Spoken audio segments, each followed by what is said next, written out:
तो चलिए वीडियो को स्टार्ट करते हैं।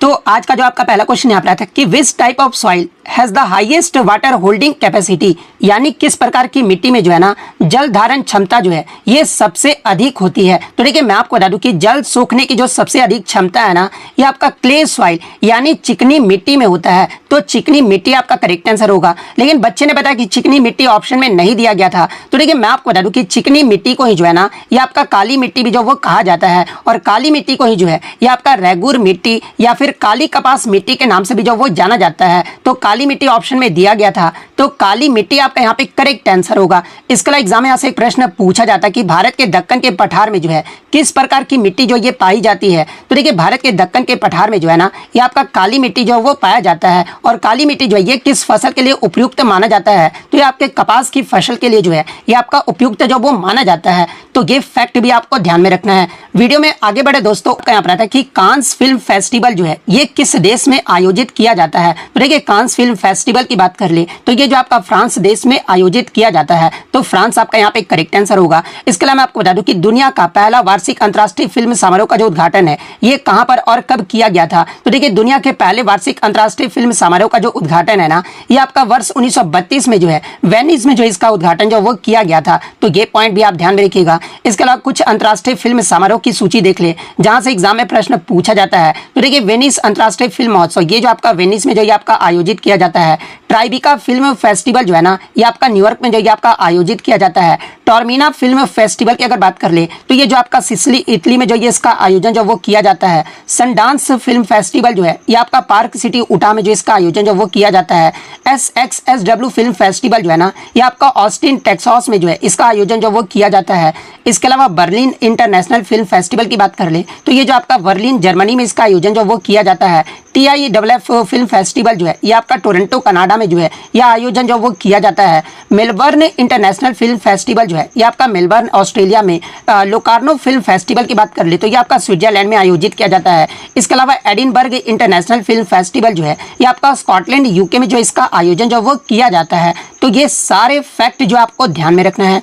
नेक्स्ट आपका क्वेश्चन यहाँ पर आता है कि संविधान संशोधन का जो 105वां जो संविधान संशोधन है ना ये आपका किससे संबंधित है। तो देखिए 105वां जो संविधान संशोधन है इसे आपका वर्ष 2021 में जो ये आपका पारित किया गया था, और ये जो आपका 105वां जो संविधान संशोधन है ना ये आपका सामाजिक और शैक्षणिक रूप से जो है पिछड़े वर्ग यानी SC BC की जो है पहचान करने और उन्हें अधिसूचित करने की जो है राज्य सरकार और केंद्र शासित प्रदेशों की जो है शक्ति को जो ये आपका संविधान संशोधन जो है आपका बहाल करता है। और ये जो आपका 105वां जो संविधान संशोधन है ना ये आपके अनुच्छेद 342A के खंड 1 और 2 को जो ये आपका संशोधित करता है, और इसमें आपका एक नया खंड 3 को भी जो है ये आपका जोड़ा गया था, जिससे राज्यों को जो है SC BC की सूची बनाने की जो है ये आपका स्वतंत्रता जो वो प्रदान की जाती है। इसके अलावा मैं आपको बता दूं कि इसमें जो है आपका अनुच्छेद 366 और अनुच्छेद 338B में भी जो है आपका संशोधन जो वो किया गया है। तो ये सारे फैक्ट जो आपको ध्यान में रखना है। नेक्स्ट क्वेश्चन आपका यहाँ पर आया था कि what is the percentage of poverty in India in the poverty index of 2023-24, यानी 2023-24 में जो है भारत में गरीबी सूचकांक के अनुसार गरीबी दर लगभग जो है ना ये कितना प्रतिशत जो वो रहा था। तो देखिए 2023-24 में भारत में जो आपका गरीबी दर है ना ये लगभग आपका 4.9% रहा था। तो 4.9% आपका यहाँ पे करेक्ट आंसर होगा।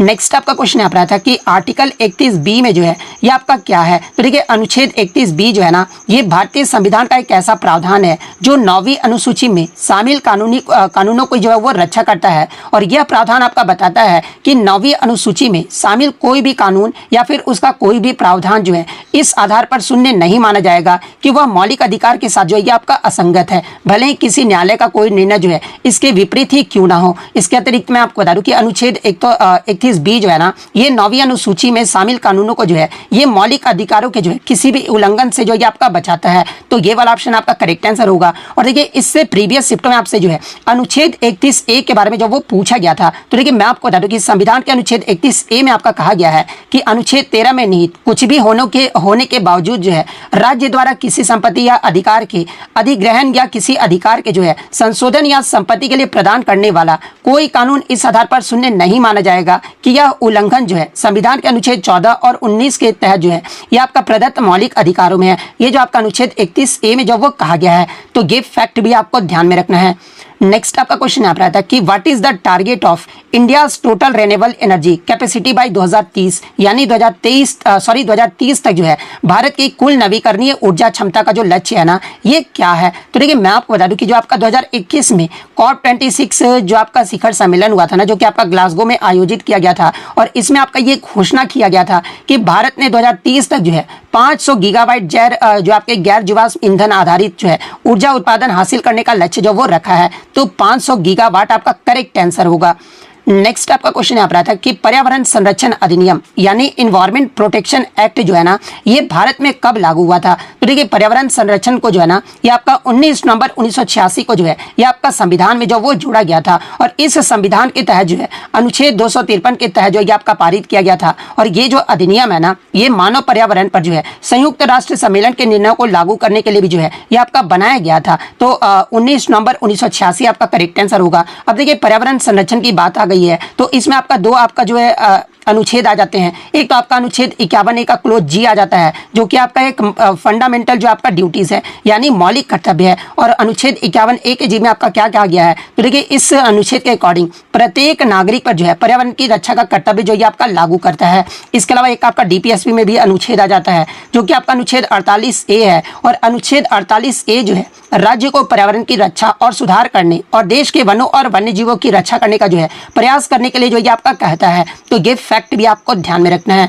नेक्स्ट आपका क्वेश्चन यहाँ पर आता है कि the cyclone war exercise was conducted between, यानी भारतीय सेना जो है किस देश के सशस्त्र बलों के साथ जो है ना संयुक्त सैन्य अभ्यास साइक्लोन जो ये आपका आयोजित करती है। तो देखिए मैं आपको बता दूं कि भारतीय सेना जो है आपका मिस्र देश के संयुक्त सेना के साथ जो है ना ये साइक्लोन जब वो आयोजित करती है, तो मिस्र आपका यहाँ पे करेक्ट आंसर होगा। इसके अलावा मैं आपको बता दूं कि 2025 में जो आपका साइक्लोन अभ्यास है ना, ये जो आपका तीसरा संस्करण रहा था, जो कि आपका 10 से 23 जनवरी 2025 तक जो है ये आपके राजस्थान के जो है महाजन फील्ड फायरिंग रेंज में जो ये आपका आयोजित किया गया था। तो ये पॉइंट भी आप ध्यान में रखिएगा। इसके अलावा एग्जाम में यहाँ से एक प्रश्न पूछा जाता है कि भारतीय वायुसेना द्वारा जो है किस देश की वायुसेना के साथ जो है ना संयुक्त सामरिक वायु अभ्यास डेजर्ट वॉरियर जो ये आपका आयोजित किया जाता है। तो देखिए ये जो आपका डेजर्ट वॉरियर है ना, ये आपका मिस्र की वायुसेना के साथ जो है इसका आयोजन जो वो किया जाता है। तो ये फैक्ट भी आप ध्यान में रखिएगा। तो वो तो हो गया आपका सिर्फ साइक्लोन के बारे में। अगर आपसे जो है डेजर्ट साइक्लोन के बारे में पूछा गया होगा, शायद बच्चे ने बताया कि डेजर्ट साइक्लोन के बारे में ही जो पूछा गया था, तो देखिए मैं आपको बता दूं कि ये जो आपका डेजर्ट साइक्लोन नामक जो संयुक्त सैन्य अभ्यास है ना, ये आपका भारत और संयुक्त अरब अमीरात यानी UAE के मध्य जो ये आपका होता है। और ये जो अभ्यास है ना, ये आपका आमतौर पर जो है राजस्थान में आयोजित किया जाता है, जो कि दोनों देशों की सेनाओं के बीच जो है दोस्ती और सहयोग को जो ये आपका बढ़ावा देता है। तो अगर आपसे डेजर्ट साइक्लोन पूछा गया होगा तो भारत और UAE आपका करेक्ट आंसर होगा। सिर्फ आपसे साइक्लोन पूछा गया होगा तो भारत और मिस्र फिर आपका करेक्ट आंसर होगा। तो देखिए इन दोनों में से आपका जो भी पूछा गया होगा मैंने आपको यहाँ पर बता दिया है। नेक्स्ट आपका क्वेश्चन यहाँ पर आया था कि what was the theme of Indian navy day 2024, यानी भारतीय नौसेना 2024 की जो थीम है ना, यानी विषय जो ये क्या रहा था। तो देखिए मैं आपको बता दूं कि 4 दिसंबर को जो है ये आपका भारतीय नौसेना दिवस जो है ये आपका मनाया जाता है। और 4 दिसंबर 2024 को जो आपका नौसेना दिवस मनाया गया था, इसका जो थीम रहा था ना, ये आपका strength and power through innovation and indigenization जो है इसका जो ये आपका थीम रहा था। यानी अगर हिंदी में बात कर ले तो देखिए नवाचार और स्वदेशीकरण के माध्यम से जो है शक्ति और सामर्थ्य जो है ना, ये आपका 2024 का जो वो थीम रहा था। तो ये वाला ऑप्शन आपका करेक्ट आंसर होगा। नेक्स्ट आपका क्वेश्चन यहाँ पर आता है कि which religion adopted Kanishka the king of Kushan dynasty, यानी कुषाण वंश के राजा कनिष्क ने जो है कौन सा धर्म जो वो अपनाया था। तो देखिए कुषाण वंश के जो राजा कनिष्क थे ना, ये बौद्ध धर्म के जो वो अपनाए थे। तो बौद्ध धर्म आपका करेक्ट आंसर होगा। इसके अलावा मैं आपको बता दूं कि कनिष्क के शासन काल में ही जो है आपका जो चौथी बौद्ध संगति हुई थी ना, जो कि आपका कश्मीर में आयोजित किया गया था, और इन्हीं के शासनकाल में जो कि आपका आयोजित जो वो किया गया था। तो ये पॉइंट भी आप ध्यान में रखिएगा। इसके अलावा एग्जाम में ऐसे एक प्रश्न पूछा जाता है कि कुषाण सम्राट कनिष्क ने बौद्ध धर्म जो है ना ये किससे ग्रहण जो वो किया था। तो देखिए ऐसा माना जाता है ना कि कुषाण सम्राट कनिष्क ने जो है बौद्ध विद्वान और भिक्षु जो है अश्व घोष के प्रभाव में आकर जो है इन्होंने बौद्ध धर्म को जो वो अपना लिया था। तो ये फैक्ट भी आपको ध्यान में रखना है।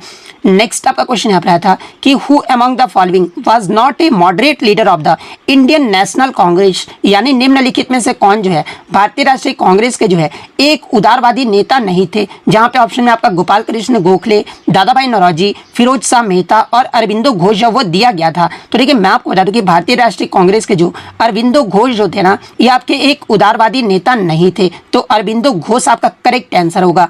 नेक्स्ट आपका क्वेश्चन यहाँ पर आया था कि आईपीएल 2025 में विराट कोहली ने जो है ना, इनमें से कौन सी उपलब्धि जो वो हासिल की थी। जहाँ पे एक ऑप्शन दिया गया था कि इन्होंने जो है 10,000 रन जो वो पूरे किए थे। दूसरा ऑप्शन आपका दिया गया था कि 1,000 चौके छक्के मारे थे। और तीसरा ऑप्शन आपका दिया गया था कि इन्होंने जो है आईपीएल के 5 टाइटल जो वो जीते हैं। तो देखिए मैं आपको बता दूं कि ऑप्शन के अकॉर्डिंग 2025 सीजन में विराट कोहली जो है ना, आईपीएल इतिहास में कुल 1,000 चौके और छक्के दर्ज करने वाले जो है ये पहले खिलाड़ी बनकर जो है इन्होंने रिकॉर्ड जो वो अपने नाम कर लिया है। तो 1,000 चौके छक्के आपका यहाँ पे करेक्ट आंसर होगा।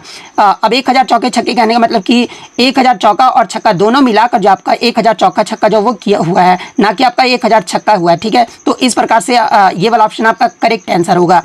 नेक्स्ट आपका क्वेश्चन यहाँ पर आया था कि when was the special rights and private parts enjoyed by the Indian princely state एबोलिश्ड, यानी भारतीय रियासतों के विशेष अधिकार और प्रिवी पर्ट्स को जो है ना, ये कब समाप्त जो वो किया गया था। तो देखिए मैं आपको बता दूं कि वर्ष 1971 में जो है ना, भारत के संविधान में 26वें संविधान संशोधन के द्वारा जो है प्रिवी पर्ट्स को जो ये आपका समाप्त कर दिया गया था। और इस संशोधन से जो है अनुच्छेद 291 और 362 को भी जो है ना, ये आपका निलंबित जो वो कर दिया गया था। इसके अलावा प्रिवी पर्ट्स का भुगतान जो है ये आपके पूर्व शासकों को अनुच्छेद 291 और अनुच्छेद 362 के जो है संवैधानिक प्रावधानों के तहत जो वो किया जाता था। तो ये पॉइंट भी आप ध्यान में रखिएगा। तो वर्ष 1971 आपका करेक्ट आंसर होगा। नेक्स्ट आपका क्वेश्चन यहाँ पर आया था कि पत्रकारिता में उत्कृष्टता के लिए जो है 19वें रामनाथ गोयनका जो पुरस्कार है ना, ये 2025 में किसे सम्मानित किया गया है। तो देखिए मैं आपको बता दूं कि 19वें रामनाथ गोयनका पुरस्कार जो ये कहाँ पर आयोजित किया गया था। तो आपका 19 मार्च 2025 को जो है ये आपका नई दिल्ली में आयोजित किया गया था। और इस समारोह में जो है ना 20 श्रेणियों में कुल आपके 27 पत्रकारों को जो है ये आपका सम्मानित किया गया था। तो अब 27 पत्रकारों को तो मैं अब यहाँ पे नाम नहीं बताऊंगा क्योंकि वीडियो लंबा हो जाएगा। लेकिन मैं आपको बता दूं कि किसी बच्चे ने बताया कि हिंदी श्रेणी में जो वो पूछा गया था। तो देखिए मैं आपको बता दूं कि हिंदी श्रेणी में जो है ना, ये आपका रामनाथ गोयनका पुरस्कार जो है ये मृदुलिका झा को जो वो दिया गया था। तो मृदुलिका झा आपका करेक्ट आंसर होगा। या फिर जिस भी क्षेत्र में आपका पूछा गया होगा, यानी जिस भी श्रेणी में पूछा गया होगा, तो आप कमेंट करके जो वो जरूर बता दीजिएगा। नेक्स्ट आपका क्वेश्चन यहाँ पर आता है कि अगर कोई भारत की नागरिकता समाप्त कर देता है तो क्या होता है। तो देखिए अगर कोई व्यक्ति भारत की नागरिकता छोड़ देता है ना, तो उसे कुछ नुकसान जो वो हो सकते हैं, जैसे कि भारत में अस्थायी रूप से रहने का अधिकार जो वो खो देगा। इसके अलावा उसे भारत में रहने के लिए जो है वीज़ा की भी जो वो आवश्यकता होगी। इसके पास जो है आपका भारतीय पासपोर्ट भी जो वो नहीं रहेगा। और साथ ही साथ भारतीय चुनाव में वोट जो भी जो वो नहीं दे पाएगा। तो इनमें से आपका जो भी ऑप्शन में दिया गया होगा वो आपका करेक्ट आंसर होगा।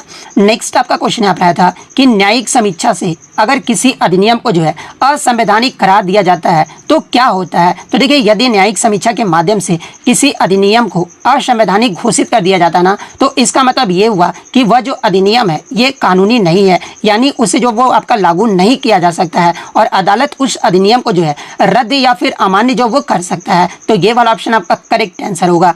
नेक्स्ट आपका क्वेश्चन यहाँ पर आया था कि 2024 हॉकी इंडिया का जो है Balbir Singh senior player of the year का जो पुरस्कार है ना, ये किसने जीता है। इसमें आपका पुरुष का जो वो पूछा गया था। तो देखिए 2024 हॉकी इंडिया का पुरुषों में जो Balbir Singh senior player of the year का जो पुरस्कार है ना, ये भारतीय हॉकी टीम के कप्तान हरमनप्रीत सिंह को जो वो दिया गया था। तो हरमनप्रीत सिंह आपका करेक्ट आंसर होगा। वहीं अगर महिला में अगर पूछा जाए तो देखिए Balbir Singh senior player of the year का महिलाओं का जो पुरस्कार है ना, ये भारतीय महिला हॉकी टीम की गोलकीपर सविता पूनिया को जो वो दिया गया था। तो ये फैक्ट भी आपको ध्यान में रखना है। शायद ऑप्शन में आपका हरमनप्रीत सिंह और सविता पूनिया दोनों पेयर में जो वो दिया गया था। तो ये वाला ऑप्शन आपका करेक्ट आंसर होगा। इसके अलावा आगे के शिफ्ट में आपसे पूछा जाए कि 7वां हॉकी इंडिया वार्षिक पुरस्कार समारोह जो है ना, ये कहां पर आयोजित किया गया था। तो ये आपका 15 मार्च 2025 को जो है ये आपका नई दिल्ली में आयोजित किया गया था। और भारत का सबसे पुराना हॉकी टूर्नामेंट कौन सा है। तो ये आपका बेटन कप हॉकी टूर्नामेंट है, जो कि आपका वर्ष 1895 में शुरू हुआ था। तो ये सारे फैक्ट जो आपको ध्यान में रखना है। नेक्स्ट आपका क्वेश्चन यहाँ पर आता है कि which one is correct about P block elements, यानी पी ब्लॉक तत्वों के बारे में जो है कौन सा कथन जो है ना आपका सही दिया गया है। तो देखिए इसके तो एक ही ऑप्शन मुझे बच्चों द्वारा मिल पाया था, लेकिन मैं आपको बता दूं कि पी ब्लॉक तत्व जो है ना, ये आपका समूह 13 से 18 तक जो है आपके आवर्त सारणी में स्थित होते हैं। इसके अलावा पी ब्लॉक तत्वों के जो है बाहरी इलेक्ट्रॉन जो है ना, ये आपके पी ऑर्बिटल में होते हैं। इसके अलावा पी ब्लॉक में धातु, अधातु और उपधातु भी जो वो शामिल होते हैं, जिनमें आपके विभिन्न गुण जो वो दर्शाए जाते हैं। इसके अलावा पी ब्लॉक में कुछ प्रसिद्ध तत्व भी शामिल हैं, जैसे कि कार्बन, नाइट्रोजन, ऑक्सीजन, फ्लोरीन, और ये जो है उत्कृष्ट गैस जो है ना, ये आपके पी ब्लॉक के अंतर्गत ही जो वो आते हैं। इसके अलावा पी ब्लॉक तत्वों का जो है सामान्य इलेक्ट्रॉनिक जो विन्यास होता है ना, ये आपका NH2 NP जो है वो 6 होता है। हीलियम को छोड़कर सिर्फ इसका जो इलेक्ट्रॉनिक विन्यास होता है ये आपका ये होता है। तो इनमें से आपका जो भी ऑप्शन में दिया गया था वो आपका करेक्ट आंसर होगा। और एक ऑप्शन जो बच्चों द्वारा मुझे मिल पाया था ना, जो कि आपका ट्रांजिशन एलिमेंट जो वो दिया गया था, तो ये तो आपका आंसर नहीं होगा, क्योंकि आज आपको ट्रांजिशन एलिमेंट जो ये किस पीरियोडिक टेबल में किस ब्लॉक को बोला जाता है। तो देखिए डी ब्लॉक वाले जो एलिमेंट्स होते हैं ना, इससे जो आपका पीरियोडिक टेबल में जो है ये आपका ट्रांजिशन एलिमेंट जो वो बोला जाता है। और डी ब्लॉक जो ये कहाँ से कहाँ तक आता है, तो ये आपके ग्रुप 3 से जो है 12 तक आते हैं। तो ये फैक्ट भी आपको ध्यान में रखना है, यानी इनमें से आपका जो भी ऑप्शन में दिया गया होगा वो आपका करेक्ट आंसर होगा। नेक्स्ट आपका क्वेश्चन यहाँ पर आता है कि how many express line complete in 2025, यानी 2025 में कितने एक्सप्रेसवे लाइन जो ये आपका पूरी होगी। तो देखिए मैं आपको बता दूं कि मंत्रालय के अकॉर्डिंग इस साल तक जो है ना, ये आपके 11 और हाईवे और एक्सप्रेसवे जो है वो तैयार करने का जो है डेडलाइन जो वो आपका तय कर दिया गया है। और इस साल तक तैयार होने वाली 11 हाईवे और एक्सप्रेसवे की जो कुल लंबाई है ना, ये आपका 5467 किलोमीटर है। तो ऑप्शन में आपका 11 दिया गया था, तो 11 आपका यहाँ पे करेक्ट आंसर होगा। नेक्स्ट आपका क्वेश्चन यहाँ पर आया था कि डेजर्ट नेशनल पार्क जो है ना, ये आपका किससे संबंधित है। तो देखिए डेजर्ट नेशनल पार्क, जिसे आपका मरुस्थल राष्ट्रीय उद्यान भी कहा जाता है, और ये जो आपका भारत के राजस्थान राज्य में स्थित एक आपका राष्ट्रीय उद्यान है। और ये जो आपका थार रेगिस्तान में एक महत्वपूर्ण पारिस्थितिकी तंत्र है, जो वनस्पतियों और जीवों के जो है विभिन्न प्रजातियों का जो घर है वो माना जाता है। तो ऑप्शन में आपका जीव जो वो दिया गया था, तो जीव आपका करेक्ट आंसर होगा। नेक्स्ट आपका क्वेश्चन यहाँ पर आया था कि पश्चिमी तट को जो ये क्या कहा जाता है। तो देखिए पश्चिमी तट को विभिन्न नामों से जाना जाता है, जैसे कि इन्हें जो आपका कोंकण तट भी कहा जाता है, इसके अलावा करावली या फिर मालाबार तट भी जो वो कहा जाता है। तो इन तीनों में से आपका जो भी ऑप्शन में दिया गया होगा वो आपका करेक्ट आंसर होगा। नेक्स्ट आपका क्वेश्चन यहाँ पर आता है कि भारत और भूटान की जो सीमा है ना, ये कैसे भारत से जो वो कनेक्ट है। तो देखिए भारत और भूटान की जो सीमा है ना, ये आपका ट्रीटी ऑफ फ्रेंडशिप, यानी सीमा को जो है मैत्री संधि के द्वारा जो ये आपका चिन्हित किया गया है। तो ऑप्शन में आपका मैत्री संधि जो वो दिया गया था, तो मैत्री संधि आपका करेक्ट आंसर होगा। नेक्स्ट आपका क्वेश्चन यहाँ पर आता है कि गोंड पेंटिंग जो बनाया जाता है उसे क्या कहा जाता है, जहाँ पे ऑप्शन में आपका लिखनी, कीटा, इस प्रकार से और 2 ऑप्शन जो मुझे बच्चों द्वारा मिल पाए थे। तो देखिए मैं आपको बता दूं कि गोंड पेंटिंग को जो है ना, ये आपका जनपद कलम या फिर पटचित्र भी जो वो कहा जाता है। इसके अलावा गोंड पेंटिंग को ही जो है ये आपका डिगना या फिर भित्ति चित्र भी जो वो कहा जाता है। तो इनमें से आपका जो भी ऑप्शन में दिया गया होगा वो आपका करेक्ट आंसर होगा। नेक्स्ट आपका क्वेश्चन यहाँ पर आता है कि मानसून में बदलाव का सबसे मुख्य कारण जो वो क्या है। तो देखिए मानसून में बदलाव का जो सबसे मुख्य कारण है ये आपका जलवायु परिवर्तन है। और जलवायु परिवर्तन के कारण जो है तापमान और आर्द्रता में जो है ना, ये आपका तेजी से बदलाव आते हैं, जो कि मानसून के पैटर्न को जो ये आपके प्रभावित करते हैं। इसके अलावा मैं आपको बता दूं कि वायुमंडल में जो है ग्रीन हाउस गैसों की बढ़ती सांद्रता और मानसून में बदलाव का जो है एक महत्वपूर्ण कारण भी जो वो माना जाता है। तो ऑप्शन में आपका जलवायु परिवर्तन दिया गया था, तो जलवायु परिवर्तन आपका करेक्ट आंसर होगा।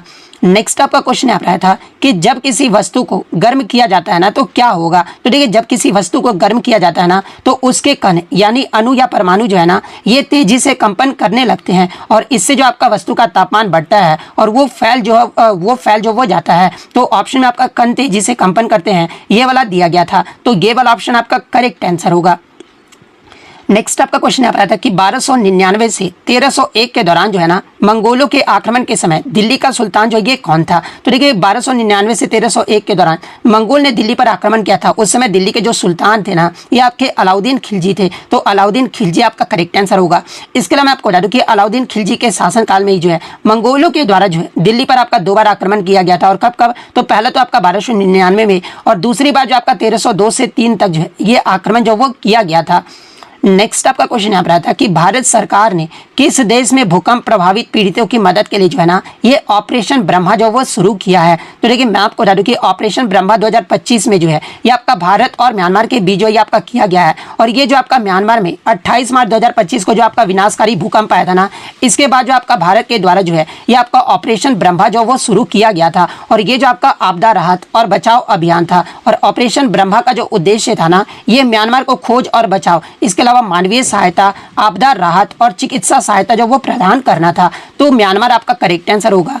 नेक्स्ट आपका क्वेश्चन यहाँ पर आया था, ये तो मैंने आपको बता दिया है। क्वेश्चन ये था कि which state has topped the NITI Aayog first physical health index इन 2025, यानी नीति आयोग के पहले राजकोषीय स्वास्थ्य सूचकांक 2025 में जो है ना, ये किस राज्य ने जो शीर्ष स्थान जो वो प्राप्त किया है। तो देखिए मैं आपको बता दूं कि नीति आयोग के द्वारा जो आपका 2025 में पहला जो आपका राजकोषीय स्वास्थ्य सूचकांक जो जारी किया गया था ना, इसमें आपके टोटल जो है भारत के 18 प्रमुख राज्यों को जो वो शामिल किया गया था, जिसमें पहले स्थान पे जो आपका राज्य रहा है ना, ये आपका उड़ीसा राज्य रहा है। तो उड़ीसा आपका करेक्ट आंसर होगा। वहीं दूसरे स्थान पे आपका कौन सा राज्य रहा है, तो ये आपका छत्तीसगढ़ रहा है। तीसरे स्थान पे आपका गोवा राज्य, चौथे स्थान पे जो ये आपका झारखंड राज्य रहा है। और आपके भारत के 18 प्रमुख राज्यों में से जो है आपका सबसे निचले पायदान पे जो राज्य है ना, ये आपका पंजाब राज्य रहा है। तो ये पॉइंट भी आप ध्यान में रखिएगा। और एग्जाम में यहाँ से आगे की शिफ्ट में आपसे प्रश्न बनेगा कि नई दिल्ली में नीति आयोग की पहली जो राजकोषीय स्वास्थ्य सूचकांक 2025, ये जो आपका रिपोर्ट जारी किया गया है, ये किसके द्वारा जो वो जारी किया गया है।